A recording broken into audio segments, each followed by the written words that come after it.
نحمده ونصلي على رسوله الكريم أما بعد فقد قال الله تعالى في القرآن العظيم أعوذ بالله من الشيطان الرجيم بسم الله الرحمن الرحيم ومن يعظم شعائر الله فإنها من تقوى القلوب صدق الله العلي العظيم وقال نبينا محمد رسول الله صلى الله عليه وسلم من أخرج أبا من المسجد بنى الله له بيتا في الجنة صدق الله العلي العظيم وصدق رسوله النبي الكريم ونحن على ذلك من الشاهدين والشاكرين والحمد لله رب العالمين. எல்லா புகழும் அல்லாஹ் சுப்ஹானஹு வ தஆலாவுக்கே உரித்தானது. சலாத்தும் சலாமும் நம் உயிருக்கு உயிரான உயிரினும் மேலான கண்மணி முஹம்மது ரசூலுல்லாஹி ஸல்லல்லாஹு அலைஹி வஸல்லம் அவர்கள் மீதும் அவர்களை பின்பற்றி வாழ்ந்த சஹாபாக்கள், தாபிஈன்கள், தபஅ தாபிஈன்கள், ஷுஹதாக்கள், நல்லவர்கள் இன்னும் இங்கே வருகை தந்திருக்கின்ற நம் அனைவரும் மீதும் உண்டாவதாக ஆமீன்.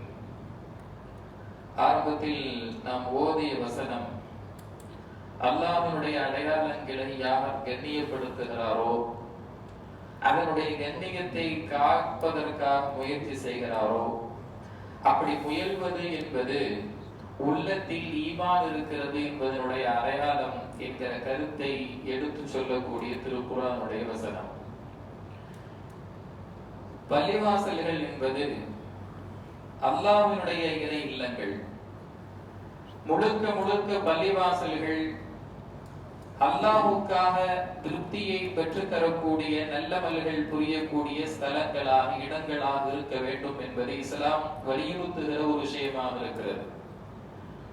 பள்ளிவாசலை யார் கட்டுகிறாரோ அந்த பள்ளிவாசலுடைய சுத்தம் செய்கிற பணிகளில் தங்களை ஈடுபடுத்திக் கொள்கிறார்களோ, அதற்காக தங்களுடைய வாழ்நாளை செலவழிக்கிறார்களோ, அதை நினைத்து அதற்காக சிரமத்தை எடுத்துக் கொள்கிறார்களோ அவர்களுக்கெல்லாம் மிகப்பெரும் சோபனத்தை பெருமானார் ஸல்லல்லாஹு அலைஹி வஸல்லம் அவர்கள் சொன்னார்கள். ஒரு ஹதீஸில் நபி அவர்கள் சொன்னார்கள், பள்ளிவாசலினுடைய குப்பைகளை அகற்றுவதற்காக யார் முயற்சி செய்கிறாரோ, மன் அஃரஜ அதம் மினல் மஸ்ஜிதி, குப்பையை அகற்றுவதற்காக அல்லது பள்ளிவாசலுக்கு இடையூறாக இருக்கக்கூடிய எந்த காரியத்தை தடுத்து நிறுத்துகிறாரோ அவருக்கு அல்லாஹ் தஆலா சுவனத்தில் ஒரு வீட்டை கட்டிவிட்டான் என்றார்கள் பெருமானார் ஸல்லல்லாஹு அலைஹி வஸல்லம் அவர்கள். பனல்லாஹு லஹு பைத்தன் ஃபில் ஜன்னah, சுவனத்தில் அவருக்கென ஒரு வீட்டை அல்லாஹ் கட்டிவிட்டான். ஏனென்றால் அவர் தன்னுடைய வீட்டில் குப்பையை அகற்றவில்லை, அல்லாஹ்வுடைய இல்லமாக இருக்கக்கூடிய மஸ்ஜிதுகளில், பள்ளிவாசல்களில் அவர் அப்படி ஒரு பணியை செய்ததின் காரணத்தினால் அல்லாஹ் மிகப்பெரும் அந்தஸ்தை, சுவனத்தில் ஒரு வீட்டை கட்டுவதற்கு காரணமாக அந்த ஒரு சின்ன பணியை ஆக்குகிறான் என்றால் அது சின்ன பணி அல்ல, அது அல்லாஹ்வால் அங்கீகரிக்கப்பட்ட பணி, மிகப்பெரும் பணி என்பதை நாம் புரிந்து கொள்ள கடமைப்பட்டிருக்கிறோம். இப்படி பள்ளிவாசலை கட்டியவர்கள், பள்ளிவாசலுக்காக உழைக்கக்கூடியவர்களுக்கு பல்வேறு சோபனங்களை இஸ்லாம் எடுத்து சொல்கிறது.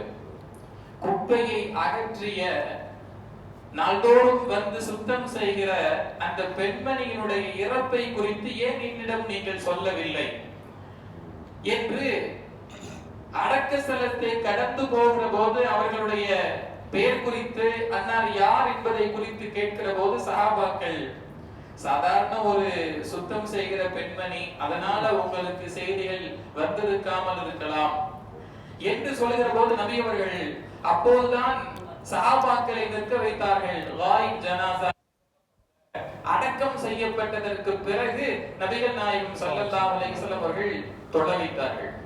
அந்த பெண்மணிக்காக துஆ செய்தார்கள். அது ஒரு சாதாரணமான பெண்மணி அல்ல, சுவனத்திற்கு தகுதியான பெண்மணி என்று பெருமானார் ஸல்லல்லாஹு அலைஹி வஸல்லம் அவர்கள் பாராட்டினார்கள். எவ்வளவு பெரிய பணியை அவர்கள் செய்திருக்கிறார்கள், சாதாரண பணி என்று எவ்வாறு சொல்ல முடியும் என்று நபி அவர்கள் கேட்டார்கள். மஸ்ஜிதுன் நபவி எப்போதும் இருளாக இருக்கும், தொழுகையினுடைய நேரத்தில் மட்டுமே விறகுகளால் நெருப்பு மூட்டப்பட்டு அந்த நேரத்தில் மட்டுமே ஒளி எழுப்பப்பட்டு தொழுகை முடிந்துவிட்டால் இருளாகிவிடும். இப்படி ஒரு சூழல். தமீமுத் தாரி ரலியல்லாஹு அன்ஹு அவர்கள் இஸ்லாத்தை ஏற்றதற்கு பிறகு பெரியூரில் இருந்து ஒரு விளக்கை கொண்டு வருகிறார். நபிகள் நாயகம் ஸல்லல்லாஹு அலைஹி வஸல்லம் நேரத்தில் பள்ளிவாசலுக்குள் வந்து பார்க்கிறார்கள். மஸ்ஜித் நபவி பிரகாசமாக இருக்கிறது விளக்கால். யார் இதை செய்தது? விசாரிக்கிறார்கள். தமீமுத்தாரி. சொல்லப்பட்ட போது பெருமானார் ஸல்லல்லாஹு அலைஹி வஸல்லம் அவர்கள் சொன்னார்கள், நீங்கள் பள்ளிவாசலை பிரகாசமாக்கவில்லை, இஸ்லாத்தை பிரகாசமாக்கி இருக்கிறீர்கள். எவ்வளவு பெரிய அரும்பெரும் பணியை சேவையை நீங்கள் செய்திருக்கிறீர்கள் என்று பெருமானார் ஸல்லல்லாஹு அலைஹி வஸல்லம் அவர்கள் பாராட்டினார்கள். அந்த பணிக்காக நம்மை அர்ப்பணிக்க வேண்டும் என்கிற ஒரு தூண்டுதலை பெருமானார் ஸல்லல்லாஹு அலைஹி வஸல்லம் அவர்கள் இந்த சமூகத்திற்கு எடுத்து சொன்னார்கள். அப்படிப்பட்ட அந்த பள்ளிவாசல்கள் பாதுகாக்கப்பட வேண்டும், ஒளிரூட்டப்பட வேண்டும், அது பிரகாசமாக எக்காலமும் இருக்க வேண்டும் என்பதில் கண்ணும் கருத்துமாக பெருமானார் ஸல்லல்லாஹு அலைஹி வஸல்லம் அவர்களும் சஹாபாக்களும் இருந்திருக்கிறார்கள் என்பது நமக்கெல்லாம் ஒரு மிகப்பெரிய பாடம். ஒரு இடத்தில் பள்ளிவாசல் தேவைப்பட்ட போது அங்கே பள்ளிவாசல் கட்டப்பட்டால் இஸ்லாமியர்கள் பயன்பெறுவார்கள், தொழுவதற்கு எல்லா விதமான வசதிகளும் வந்து இருக்கும், ஒரு முக்கியமான இடமாக இருக்கிறது என்பதை பார்த்த பெருமானார் ஸல்லல்லாஹு அலைஹி வஸல்லம் அவர்கள் அந்த இடம் குறித்து விசாரிக்கிறார்கள். இது யாருடைய இடம்? அது 2 அனாதை சிறுவர்களுடைய இடம் என்பதை தெரிந்து கொண்ட பெருமானார் ஸல்லல்லாஹு அலைஹி வஸல்லம் அவர்கள் அவர்களிடத்தில் கேட்கிறார்கள், இந்த இடத்தை பள்ளிவாசலுக்காக விலைக்கு வாங்கிக் கொள்கிறோம், இலவசமாகவே எடுத்துக் கொள்ளுங்கள் நாயகமே. இல்லை, நபி அவர்கள் சொன்னார்கள், விலைக்குத்தான் வாங்க வேண்டும். தூரநோக்கு சிந்தனையோடு பெருமானார் ஸல்லல்லாஹு அலைஹி வஸல்லம் அவர்கள் செயல்பட்டார்கள். ஏனென்றால் நாளைக்கு வந்து நிற்க கூடாது அல்லவா, இலவசமாக நான் தந்தேன், அந்த இடத்தை திருப்பி எடுத்துக் கொள்கிறேன் என்று யாரும் வந்துவிடக் கூடாது என்பதால் இஸ்லாமியர்களிடத்தில், அனாதை சிறுவர்களிடத்தில் பள்ளிவாசலை வாங்குகிற போதே பெருமானார் ஸல்லல்லாஹு அலைஹி வஸல்லம் அவர்கள் தூரநோக்கு சிந்தனையோடு செயல்பட்டார்கள். கியாமத் வரைக்கும் அது பள்ளிவாசலாக இருக்க வேண்டும் என்பதில் நபி அவர்களும் சஹாபாக்களும் அவர்கள் செய்த சின்ன சின்ன செயல்கள் எந்த அளவுக்கு தூரநோக்கு சிந்தனையோடு இருந்திருக்கிறது என்பதை நம்மை புரிய வைக்கிறது. உமர் ரலியல்லாஹு அன்ஹு அவர்களுடைய வழியில் வந்த சஹாபாக்களும் கூட எந்த அளவுக்கு பேணுதலோடு நடைபெற்றிருக்கிறார்கள், நடந்திருக்கிறார்கள் என்பதை அவர்களுடைய வரலாறுகள் நமக்கு சொல்லித் தரக்கூடியதாக இருக்கிறது. ஒரு கிறிஸ்துவ இடத்திற்கு போகிறார்கள், ஒரு வேலை விஷயமாக கிறிஸ்துவ தேவாலயத்திற்கு போகிறார்கள். சர்ச்சுக்கு போகிற உமர் ரலியல்லாஹு அன்ஹு அவர்கள் வேலையை முடித்துவிட்டு திரும்புகிறார்கள். திரும்ப முற்படுகிறார்கள். தொழுகையினுடைய நேரம் வருகிறது.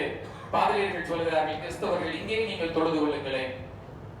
இங்கே நான் தொழுதால் உமர் ரலியல்லாஹு அன்ஹு அவர்கள் உமர் தொழுத இடம் என்று இஸ்லாமியர்கள் வருங்காலத்தில் இந்த இடத்தை சொந்தம் கொண்டாட கூடும் என்பதால் அடுத்தவர்களுடைய உரிமை பறிக்கப்படக்கூடாது, தேவாலயங்களும் கோயில்களும் பள்ளிவாசல்களாக ஆக்கப்படக்கூடாது என்கிற மற்றவர்களுடைய உரிமையை தருகிற உமர் ரலியல்லாஹு அன்ஹு அவர்கள் செய்த செயல் பாராட்டத்தக்கது. எந்த நேரத்தில் அப்படி யாரும் சொல்லிடக்கூடாது, உமர் ரலியல்லாஹு அன்ஹு அவர்கள் தொழுத இடம் என்று உரிமை கொண்டாடிவிடக் கூடாது என்பதற்காக மற்ற இடங்களுக்கு போகிற சஹாபாக்களும் கூட அங்கே தங்களுடைய வணக்கத்தை செய்யாமல் இருந்திருக்கிறார்கள் என்பது மற்றவர்களுடைய உரிமையை நல்ல முறையில் நிறைவேற்ற வேண்டும் என்பதற்குண்டான சொல்லித் தருகிற பாடம். இன்னும் ஒரு நேரத்தில் உமர் ரலியல்லாஹு அன்ஹு அவர்களிடத்து ஒரு கடிதம் வருகிறது, யூத பெண்மணியிடம் இருந்து. என்ன கடிதம் தெரியுமா? எகிப்தினுடைய கவர்னராக இருக்கக்கூடிய அம்ர் இப்னு ஆஸ் ரலியல்லாஹு அன்ஹு அவர்கள் பள்ளிவாசலை விரிவுபடுத்துவதற்காக என்னுடைய வீட்டை எடுத்துக்கொண்டார், விலைக்குத்தான் வாங்கினார், ஆனால் எனக்கு கொடுப்பதற்கு மனம் இல்லை, எடுத்துக்கொண்டார் என்று குற்றச்சாட்டு மனு எழுதி கடிதம் வருகிறது உமர் ரலியல்லாஹு அன்ஹு அவர்களிடத்தில். உமர் ரலியல்லாஹு அன்ஹு அவர்கள் பார்த்தார்கள், பள்ளிவாசல் கட்டப்பட்டு விட்டது யூத பெண்மணியுடைய இடத்தில், அவர்களுக்கு உண்டான தொகையும் ஒப்படைக்கப்பட்டு விட்டது. வழக்கு வருகிற போது கடிதத்தை வாங்கி படிக்கிற உமர் ரலியல்லாஹு அன்ஹு அவர்கள் என்ன சொன்னார்கள் தெரியுமா? யூத பெண்மணியினுடைய அந்த பெண்மணியினுடைய வீட்டில் கட்டப்பட்ட பள்ளிவாசல்களை இடியுங்கள் என்றார்கள்.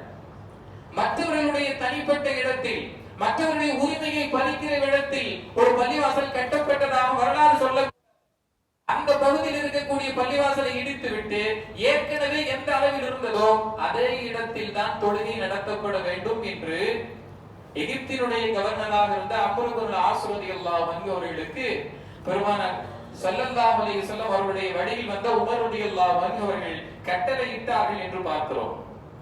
மற்றவர்களுடைய உரிமையில் தனிப்பட்ட இடத்தில் அபகரித்து பள்ளிவாசல்கள் கட்டப்படக்கூடாது என்பதில் நபியும் சஹாபாக்களும் எந்த அளவுக்கு தீவிரத்தோடு கடைபிடித்திருக்கிறார்கள் என்பதை நாம் பார்க்கிறோம். கண்ணியத்திற்குரியவர்களே, உமர் ரலியல்லாஹு அன்ஹு அவர்கள் மட்டுமல்ல இப்படி ஒரு தீர்ப்பை செய்தார்கள் என்பதல்ல, எந்த ஒரு இஸ்லாமியரும் ஏற்றுக்கொள்ள மாட்டார். மற்றவருடைய தனிப்பட்ட ஒரு இடத்தில் அநியாயமாக அபகரிக்கப்பட்டு கட்டப்படுகிற பள்ளி என்றால் நாமே என்ன செய்து விடுவோம், அதை தகர்ப்பதற்கு முன்னோருவோம். அப்படிலாம் செய்ய முடியாது. ஒரு பள்ளிவாசல் என்பது அது பள்ளிவாசலாக இருக்க வேண்டும் என்றால் மற்றவருடைய இடம் இல்லாமல் இருக்க வேண்டும்.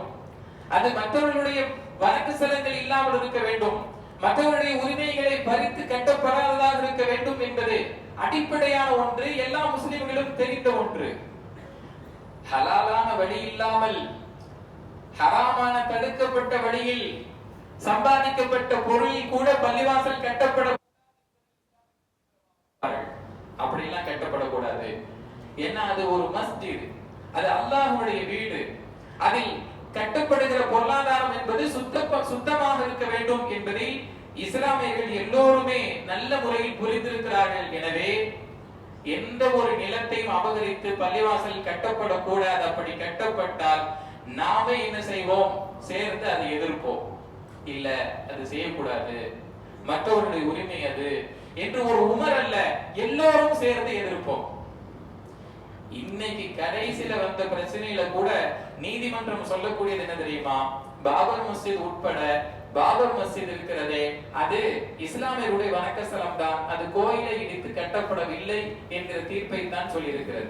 தீர்ப்பு என்னவோ வேறு மாதிரி இருக்கலாம், அதனுடைய அறிக்கை என்ன தெரியுமா, பாபர் மஸ்ஜித் என்பது கோயிலை இடித்து கட்டப்படவில்லை என்று நீதிமன்றமே ஒப்புக்கொண்டது. நிச்சயம் அதுதான். எந்த ஒரு வணக்க ஸ்தலங்களும் இடிக்கப்படாது, ஒரு பள்ளிவாசல் கட்டப்படுவதற்காக என்கிற அடிப்படை எல்லா இஸ்லாமியர்களும் புரிந்த ஒன்றாக இருக்கிறது.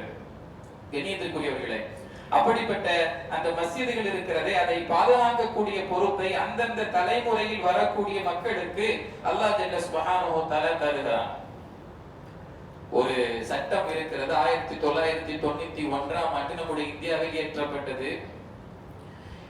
யார் யார் எந்தெந்த வணக்க ஸ்தலங்களில் இருக்கிறார்களோ, தொழுகை இடங்களாக வைத்திருக்கிறார்களோ அந்த இடங்கள் மாற்றப்படாது என்கிற சட்டம் இருக்கவே பல்வேறு பள்ளிவாசல்கள் குறித்து ஆய்வு நடத்த வேண்டும் என்று நீதிமன்றங்களை உத்தரவிடுகிற அந்த சட்டத்திற்கு கட்டுப்படாத சூழல் இன்றைக்கு நிலவுகிறது.